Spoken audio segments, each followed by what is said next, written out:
Welcome, Mark and Tony. Thanks so much for joining me today. Mark, if you'd like to start off and tell me a bit about who you are and what you do. I'm Mark Frazer. I'm Teaching and Learning Lead at Chem. I've been with Chem for about 6 years now, and prior to that I came from the world of primary education. I was a teacher and head teacher for about 17 years in schools in the northeast of England.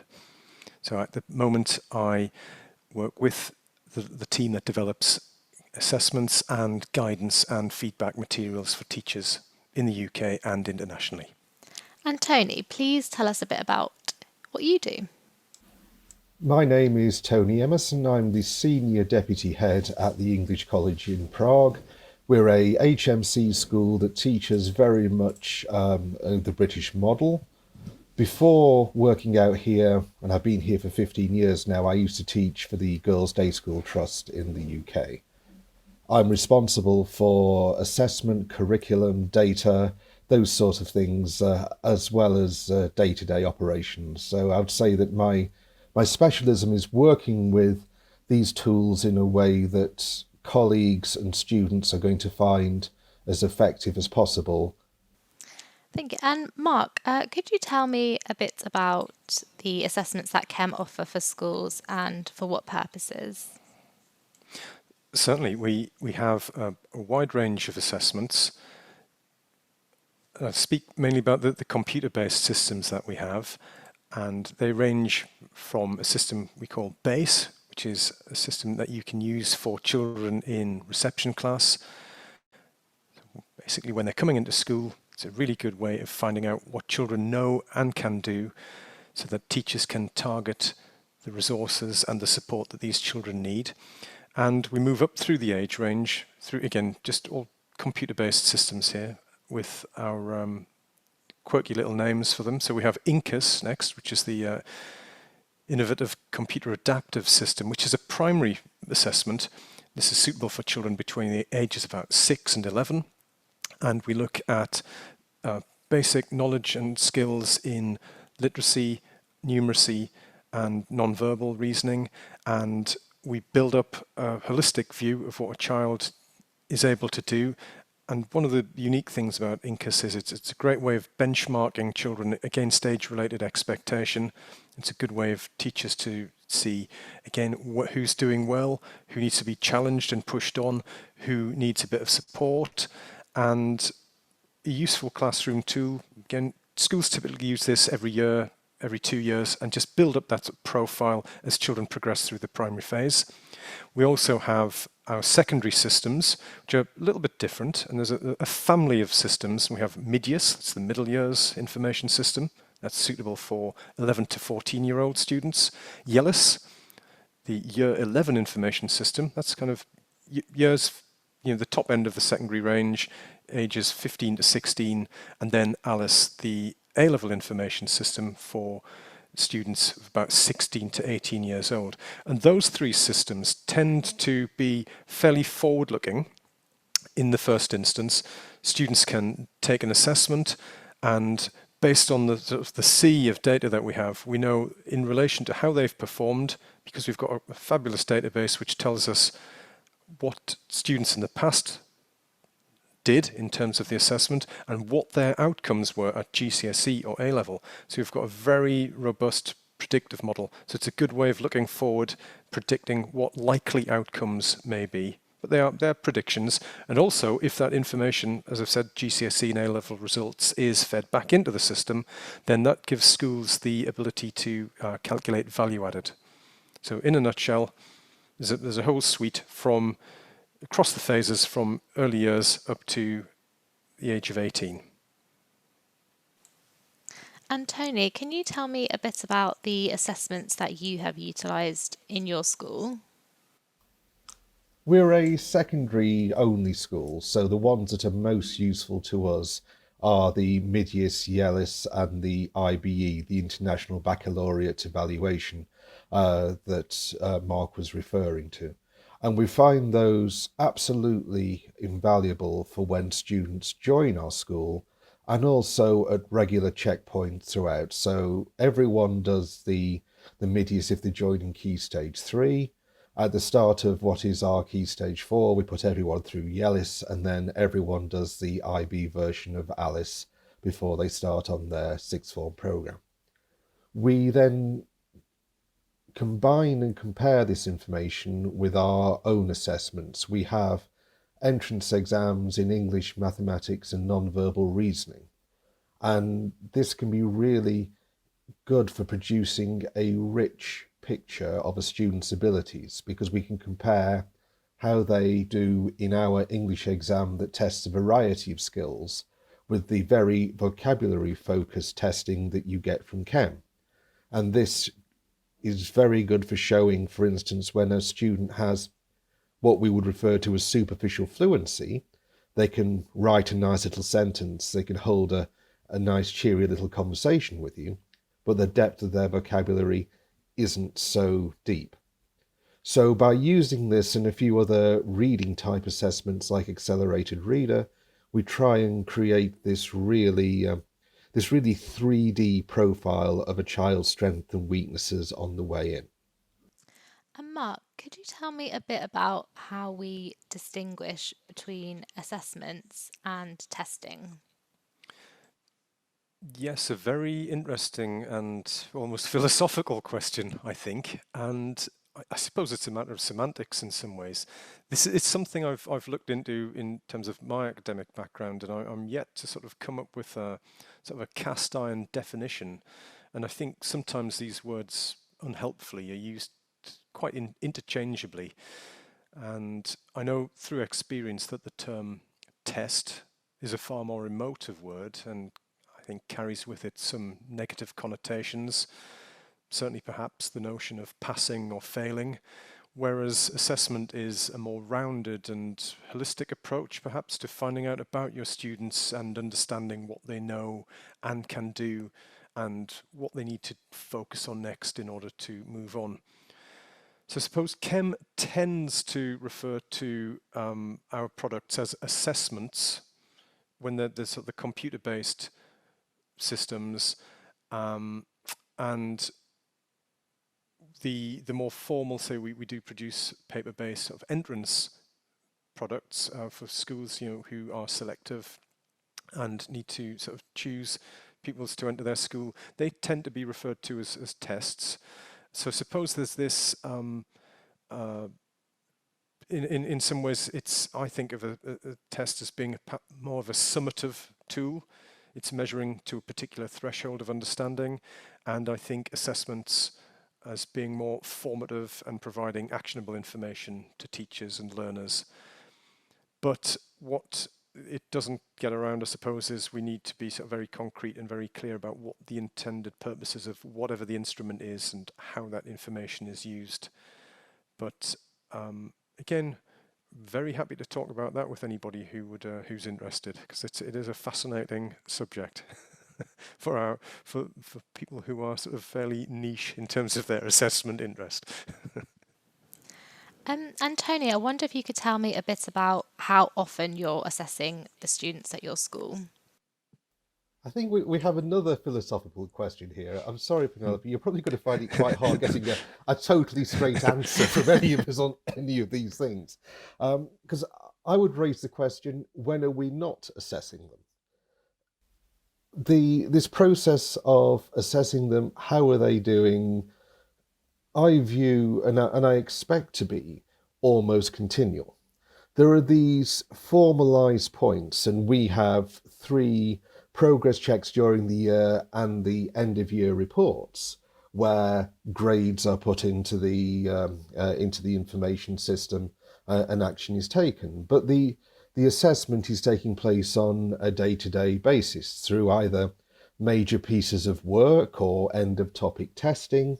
I'm a big believer in having major pieces of work that mirror what the IB diploma coursework will be like. So they are developing their skills as they go along. These are skills that aren't immediately apparent if you give them a conventional test, but they are very valuable to the children as learners.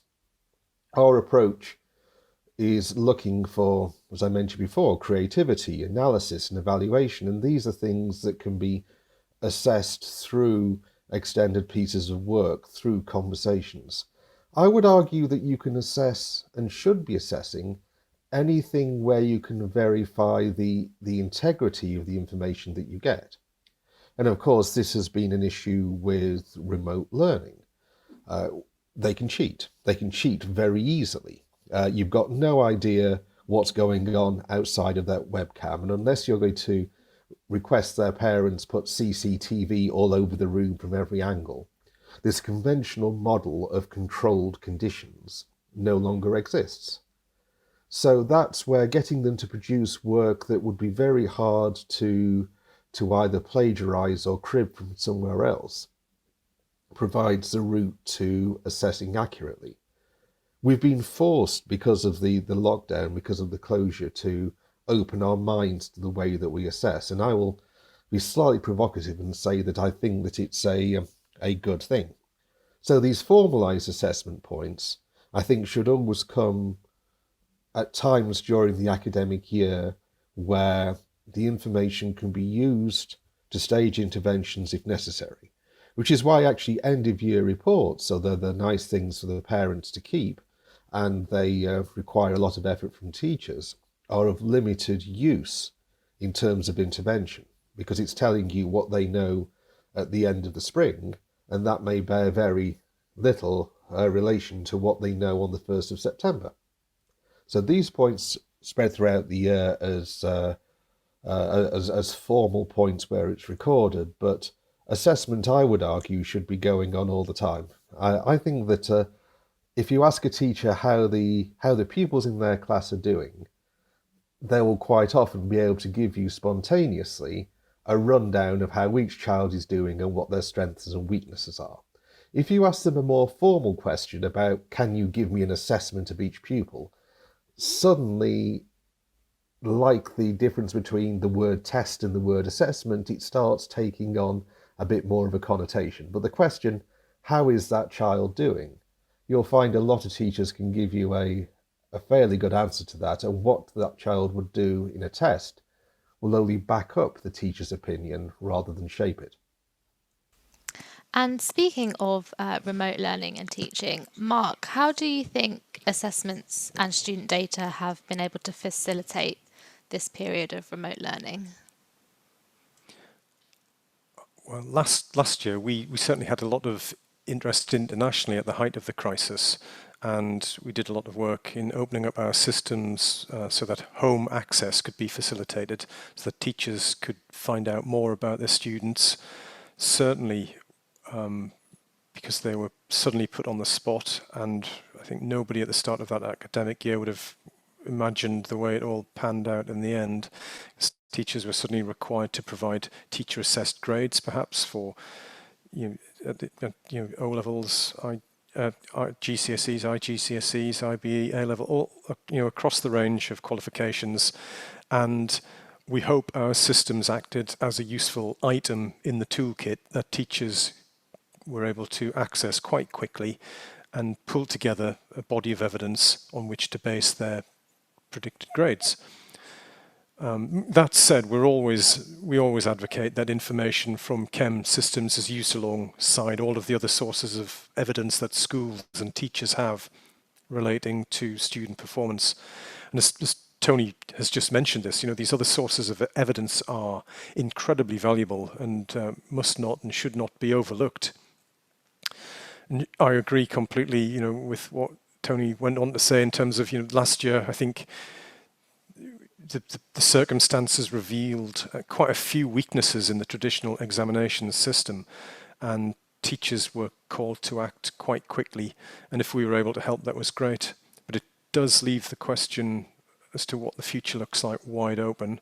And this ongoing and holistic approach to assessment must surely be considered.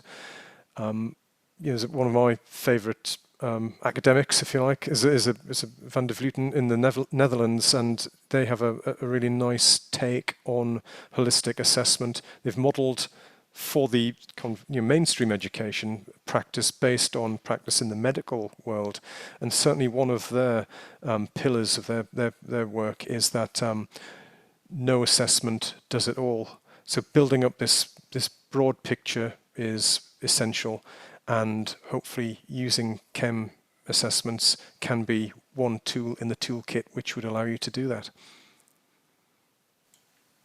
And Tony, have you found that your historical data on your students has been able to support the students getting back on track after this disruption? I don't think they're off track. I think they're on a different track from the one that they would normally be on, but I don't think in itself it is inherently bad. Now, I'll explain our context in saying that. Our students have been out of school for, many of them, the best part of a year. Our Key Stage 4 have only been in the classroom for 4 weeks in the last calendar year. That's the situation in the Czech Republic. We are a school where our families can afford laptops, can afford broadband. There is no pupil in our school that has trouble accessing online learning. So that's the situation I'm coming from, and I appreciate that not every school is in that situation, but I think the principle still applies. If what we're going to try and do is take them from where they are, so lift them up with a crane and plonk them onto the academic track that existed 2 years ago, well, good luck with that, but you're going to be wasting a lot of energy. I think that ship has sailed. What we've got to do is make sure that the track that the students are currently on is going to lead them to where they need to go.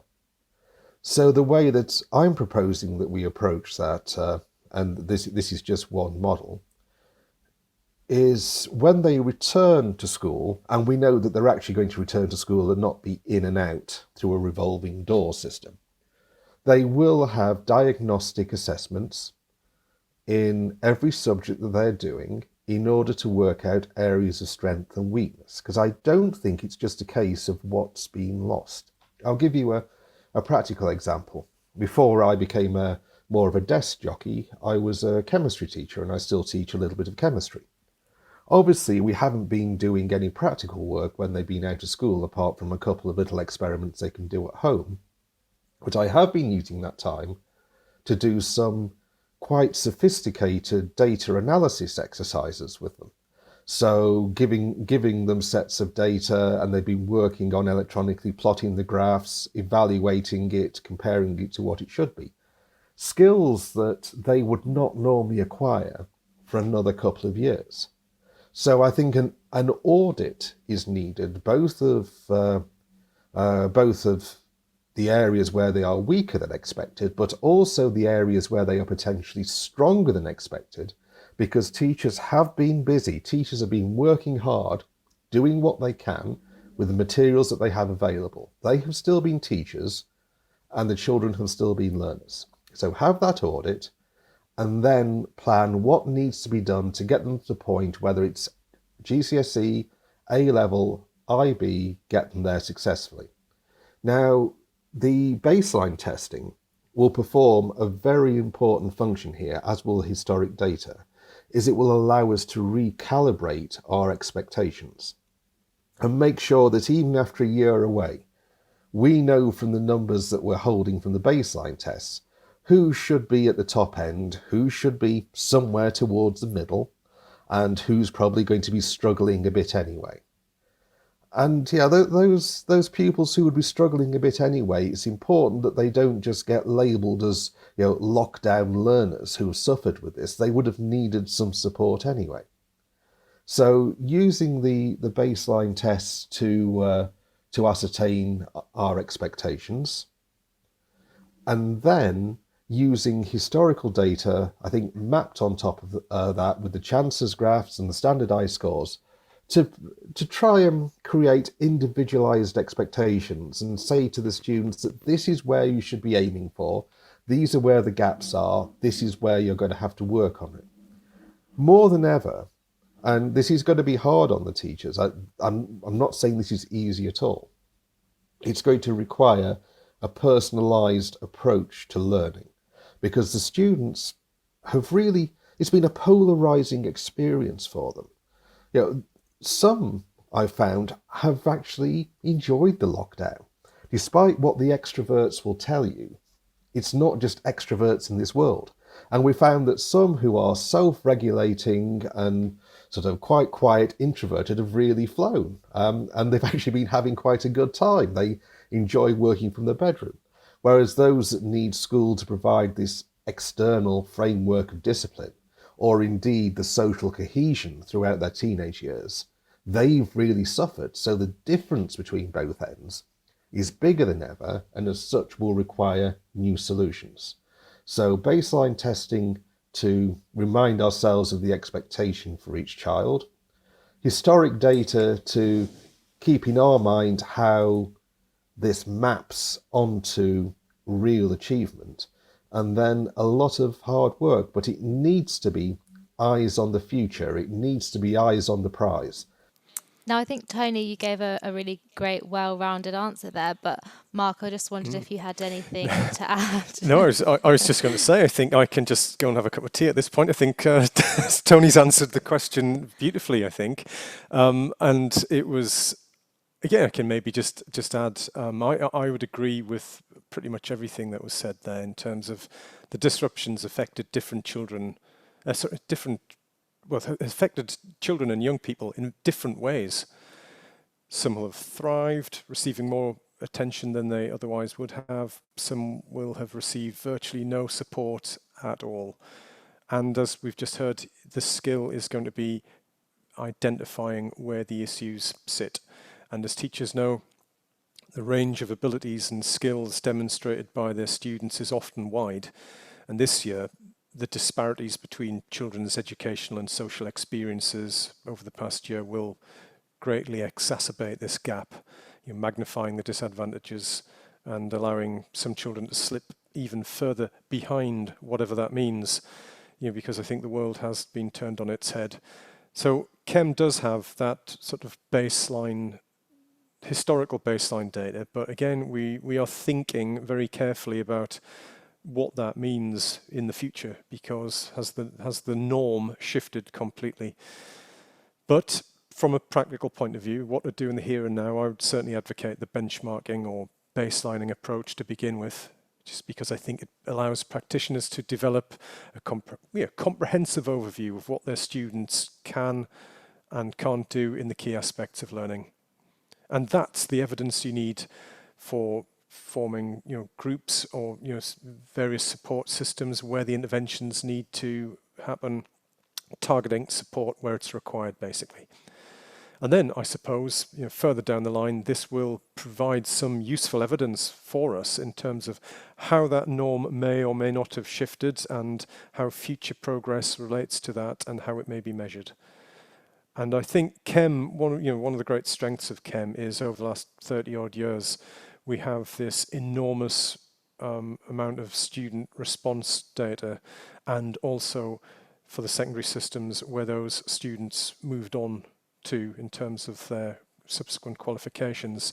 And that information just allows us to understand the age-related expectations and the sort of, don't like using the word necessarily because it's a flight path perhaps of where they are maybe expected to go. And we hope that by comparing this year's data to our established benchmarks, that in the first instance might just help to expose some problems at an early stage and allow teachers to react quickly and decisively, which I think is the unenviable task they have. And Tony, I wonder if you will be relying on teacher assessed grades, and if so, how will you be able to use the data collected to inform the process? I think this is where you need to go into battle with your sword and shield, one of which is your Chem chances graphs and the other is your value-added reports.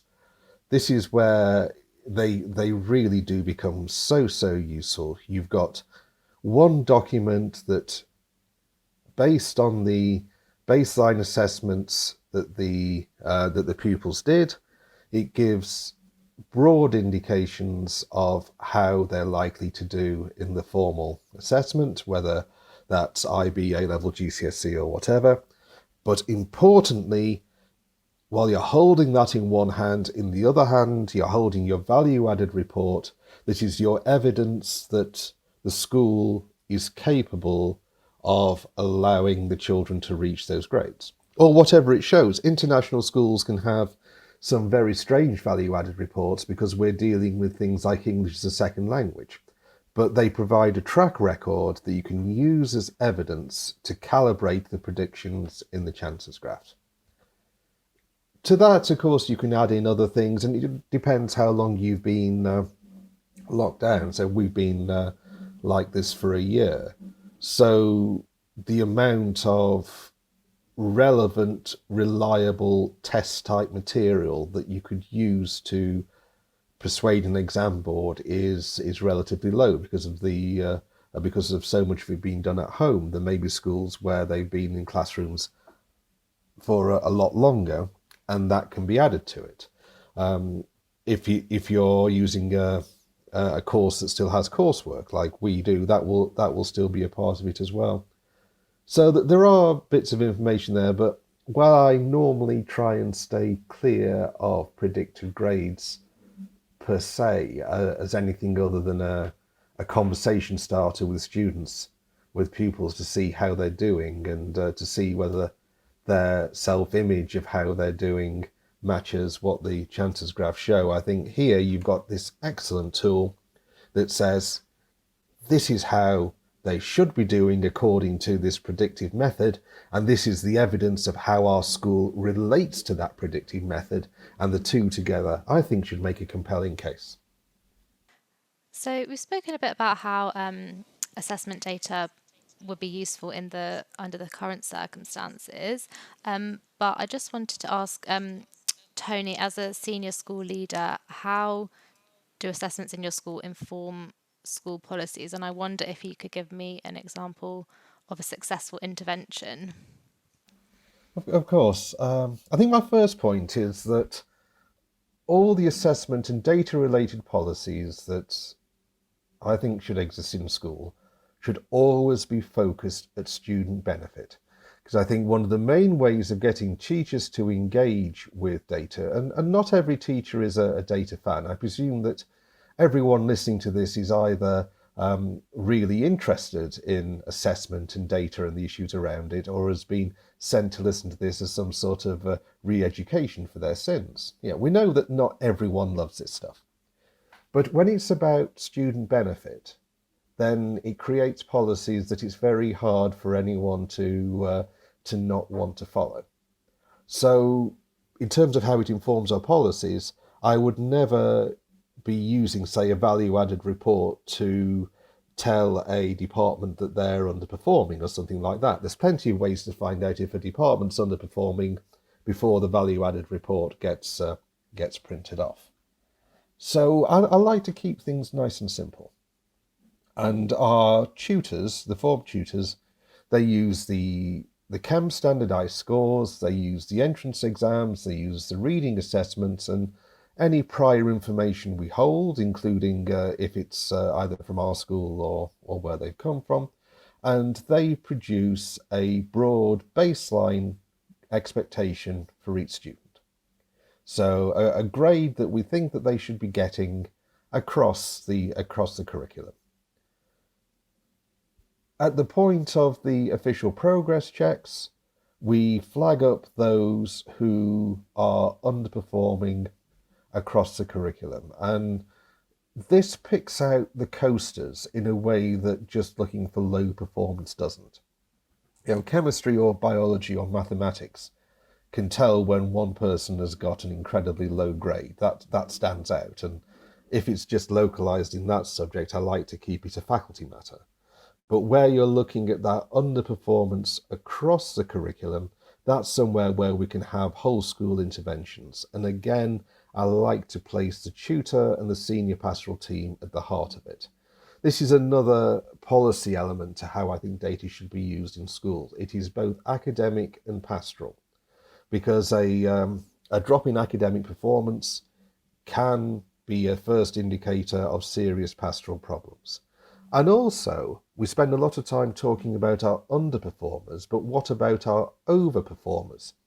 By that I mean the pupils who have got a relatively low baseline assessment but still do very, very well. Now it could be that they were having a bad day when they took the adaptive tests, or it could be that they're working very, very hard, maybe their own worst critic, and at the moment they fall, what they need is lots of TLC, not it pointing out that they've dropped a grade.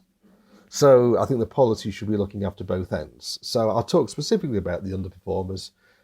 I spot who the underperformers are numerically, agree a course of action with either the form tutors or the senior tutors, the housemasters, and that can range from anything from a pep talk.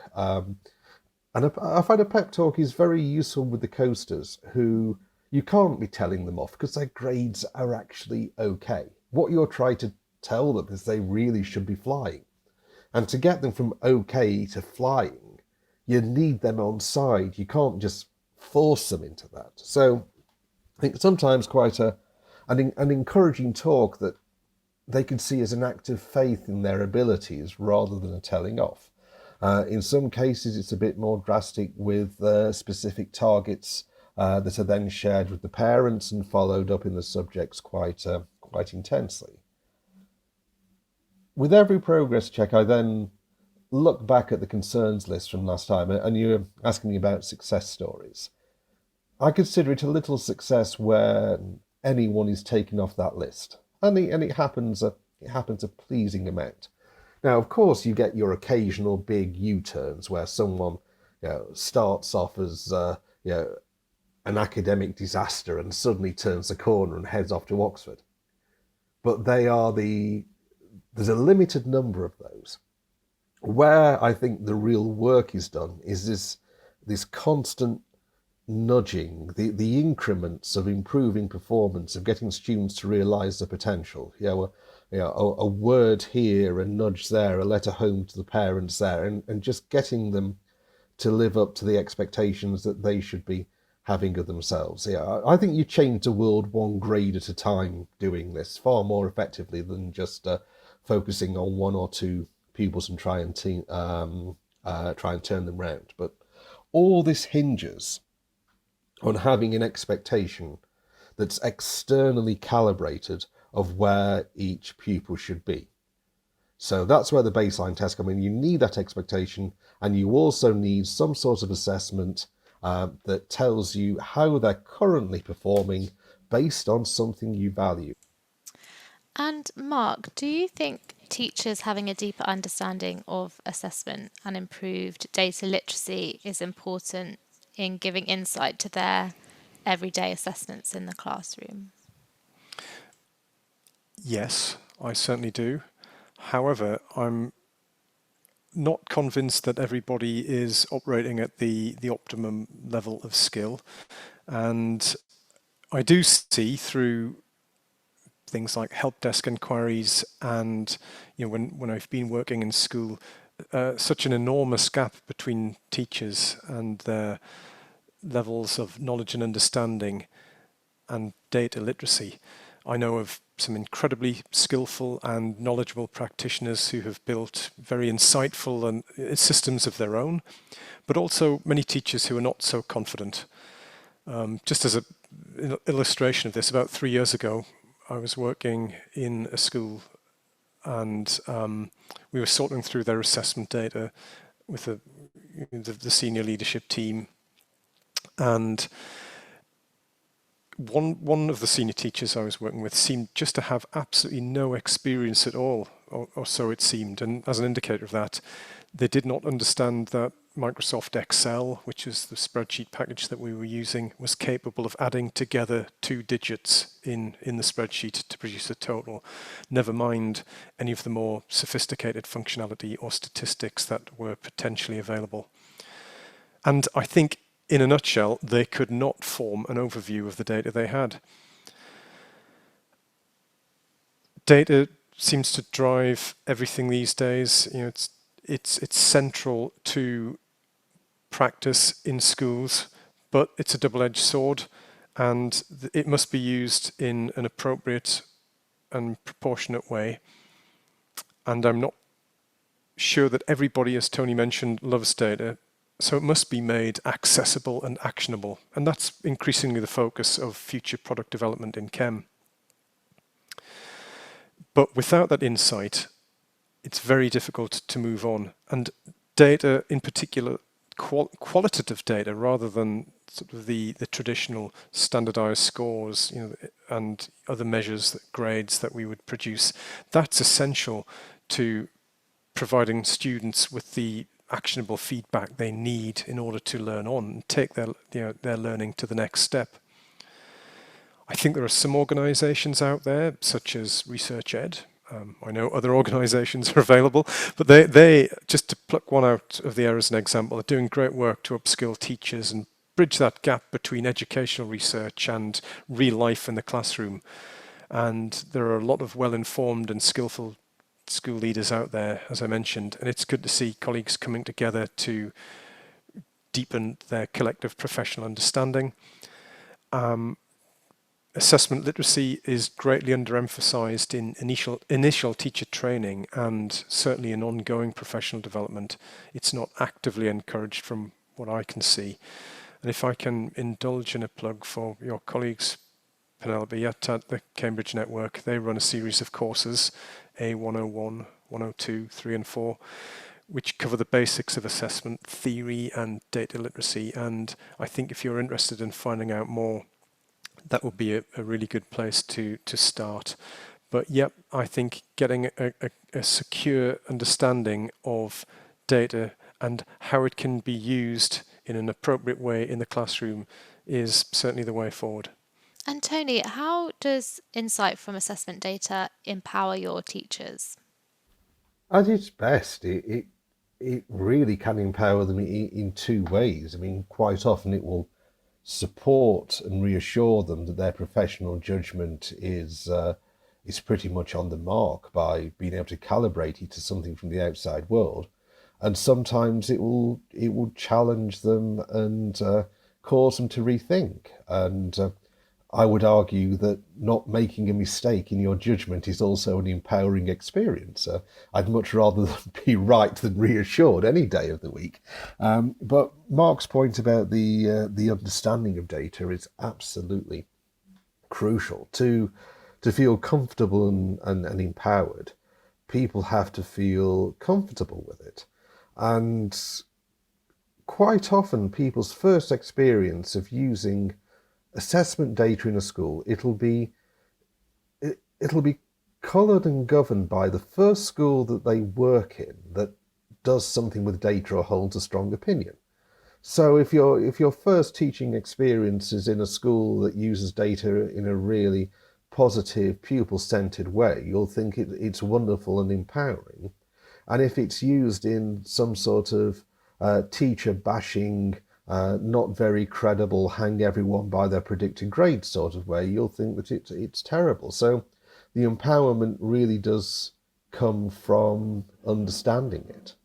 At its best, it helps refine that judgment, and it helps the teachers know their pupils better, and that really is at the core of it. You walk into that room and you actually have information that's not immediately apparent to the naked eye and the naked ear. You've got an insight into their brains and the way that they think, and that should be very, a very empowering experience for teachers in feeling more confident in whether it's little things like how they group their class or whether it's their expectations.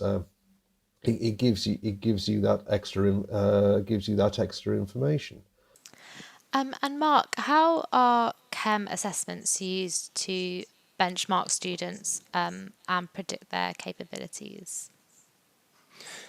In a variety of ways, I think. In a system like BASE, for instance, for children in foundation stage, early years, we have quite an accessible way of reporting using short descriptive statements coupled with graphics which show expected benchmarks, typical expectations of children in the early years at certain points. And the primary systems, they're perhaps more normative in that they, through our data, we have an excellent understanding of student performance across the phase and can benchmark scores against those typically observed for thousands of other children of the same age and provide a bit of context in that way. But again, as Tony said, this is not absolute. This is just a guide and should just be treated as such and not misinterpreted, or certainly not used in any kind of high stakes situation or for the purposes of accountability. Absolutely not. And secondary systems, this is a slightly different model, which in the simpler sense is based on relating scores in one of our assessments to real outcomes. And by which I mean, hundreds of thousands of students over time now, over the last 30 years or so, have taken the assessment. And we know typically what their likely outcomes at GCSE, A-level, IBE, or whatever eventually are likely to be. Again, just tempering that. And as Tony pointed out earlier, that's a starting point for a conversation. And, it's a prediction. And it is a prediction. It's not an absolute guarantee. And students may perform badly on the day of our assessment. They may perform well, and the outcome is, thrown in that sense. However, it's just a very robust statistical model based on past observations, which can be helpful in predicting where students go to. And also, we know quite a few schools, because you can sort of plug this into a variety of subjects, you can see where a student is most likely to succeed. So it can assist when students are taking options to choose their qualifications. It's just another source of information. And benchmarking, again, just to go back to my previous message, we're obviously really sort of looking at that quite closely now and thinking, how has the past year affected this? And obviously all of that needs to be factored into our models moving on. And Tony, what have you seen as the main benefits in your school from using assessments and data to inform the learning process? It's hard for me to pick out one or two things because it's become such an integral part of the way that we work. I mean, there was a time not so long ago when you met a new class and the only information that you had was a list of names and probably the tutor groups that they came from. And to me, that now seems incredible. I've got that mentally filed with smoking on aeroplanes and driving without a seatbelt. It used to be normal, but we look back and think, what were we thinking? So being able to have this extra understanding of the pupils in front of you, especially in our case. So I think this is the one thing that I'd really like to pick out, because we have about 70 to 80% second language learners. They are mainly native Czech, but a few other nationalities as well, very few expats. Most of our pupils come to us behind this language barrier, and the sooner that we can understand what's happening behind that, the better. And it's getting behind that mask and being able to have targets or baselines for each pupil that are both realistic and aspirational, and being able to base those on something that's quantitative and not reliant on our own interpretation of that moment. So we don't get swayed by fripperies like neat handwriting or politeness. And we don't allow coasters to get away with it because they manage to project this image of someone who really isn't very capable when in fact they are. It helps us know our pupils better, and I absolutely despair when I hear people talk about using data in schools and they use words like dehumanizing or depersonalizing and they're children, not numbers. Well, I presume when these people go to the doctors that they don't have their blood pressure taken or anything like that because they're not numbers. These numbers, they tell you part of the story of that person. They give you indicators of individual strengths and weaknesses. And this personalization is so important. And so I would say the more that you know, the closer you are to that ideal of delivering lessons where you're actually teaching the children and not the syllabus. And Mark, how do you see schools and teachers using classroom data in the future? I think I would like to see a more finely grained approach to assessment in the future. As mentioned a few minutes ago, I take a lot of inspiration from a group of academics in the Netherlands who've looked to the domain of medical education for models of good practice. Van der Vleuten et al. Over the last few years have described programmatic systems whereby evidence is gathered from a number of sources, such as traditional paper-based assessments or computer-based assessments, presentations the children or the students have done, observations, interactions with the teacher, which I think is a lot of soft information just flows down the drain and that isn't captured. So finding a way of capitalizing on that would be great. Learning artifacts, such as classwork, coursework, objects the students have designed or created, photographs of things that they've done or have produced. And I think, I'm probably saying very, very obvious things to a lot of teachers and certainly to early years practitioners. Certainly when I was head teacher of a school, the staff I had were fabulous in keeping these huge, ring binders filled with fabulous evidence of what children had done in their time in reception class, for the evidence towards the foundation stage profile. But I do think there's an absence of such an holistic approach to assessment with older students. That sort of evidence gathering seems to drain away a little bit, probably because it's quite unmanageable and quite unwieldy unless it's dealt with in a sensible manner. So I think there's there's definitely room there for a return to having more coursework, perhaps other elements in sort of the later years. But again, just needs to be dealt with in a measurable and manageable way that isn't going to ruin teachers' lives, by the time it takes to produce these, kind of works of art, really, in many cases. These were fabulous things, and I know certainly when teachers showed them to parents, they were quite amazed at what their child had been and hadn't been doing in school, and it was just a brilliant resource. However, so that's evidence gathering perhaps, and maybe assessment methodology I've been talking about there, and that's one thing, but how assessment data is used and more importantly misused is a far more pressing matter. Again, Tony just referred to this. I think the unintended consequences of target-driven systems and using assessment data for purposes for which they were not designed is well documented. We know that this leads to a narrowing of taught curricula and focusing in on more didactic teaching approaches. So in many ways, this is more of a kind of educational policy problem, and it flows from the top down, and people tend to measure what they are being leaned on to measure. And I think, as somebody once said, to paraphrase them, we better be sure of what we want, because if that's what we measure, that's what we'll get. So it's about being focused in on what matters most to children's learning and what enables learning to progress. It's all about learning and not about measurement or performance or accountability. So I would hope teachers and school leaders and everybody else in the system can develop this sensible and holistic overview and use it for the right purposes. Well, Mark, Tony, thank you both so much.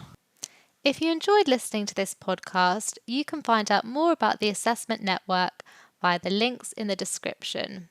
Join our community on LinkedIn and look out for the next podcast in this series. Thank you for listening to the Cambridge Assessment Podcast. You can find more of our podcasts on our website. Just search Podcast Gallery, or you can find us on Apple Podcasts or YouTube.